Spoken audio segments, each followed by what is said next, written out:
মঙ্গলবার এসএসকেএমের দ্বিতীয় উডবান ব্লকের উদ্বোধন করলেন মুখ্যমন্ত্রী মমতা বন্দ্যোপাধ্যায়। নতুন এই ভবনটি 10 তলা, এতে রয়েছে 131টি কেবিন। সরকারি সূত্রে জানা গিয়েছে এখানে বিশেষভাবে রোগীদের জন্য তৈরি করা হয়েছে অনন্য ওয়ার্ড, যা জনসাধারণের জন্য খোলা থাকবে। মুখ্যমন্ত্রী জানান, সাধারণ মানুষের চিকিৎসা পরিষেবাকে আরো আধুনিক ও সুলভ করতেই এই উদ্যোগ। সরকার চায় গরিব মানুষ থেকে শুরু করে সব স্তরের রোগীরা একই সঙ্গে উন্নত চিকিৎসা পরিষেবা পান। রাজ্য স্বাস্থ্য দপ্তরের আশা, দ্বিতীয় উডবান ব্লক চালু হলে এসএসকেএমে রোগীর ভিড় অনেকটাই নিয়ন্ত্রণে আসবে এবং দ্রুত পরিষেবা পাওয়া যাবে।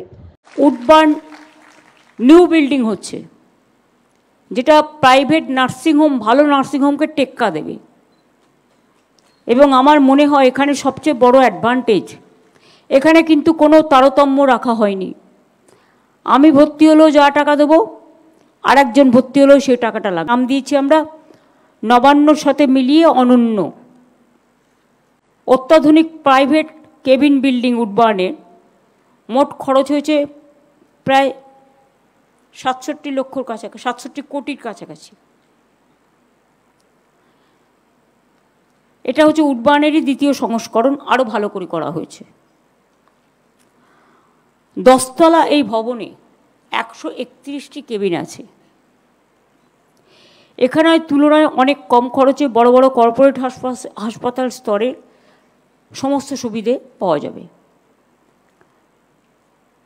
এছাড়াও 50 বেডের ক্রিটিক্যাল পেশেন্টদের জন্য ক্রিটিক্যাল কেয়ার ব্লক, এবং সরকারি স্বাস্থ্য ব্যবস্থায় এই প্রথম নিখুঁত, অনেকদিন ধরে ট্রেনিংও দেওয়া হয়েছে, অত্যাধুনিক পদ্ধতিতে জটিল অস্ত্রোপচারের জন্য রোবোটিক সার্জিক্যাল সিস্টেম চালু করা হচ্ছে। এটা মনে হয় বেঙ্গলে প্রথম নাকি? গভর্নমেন্ট সেক্টরে প্রথম। প্রাইভেটে কোথায় আছে?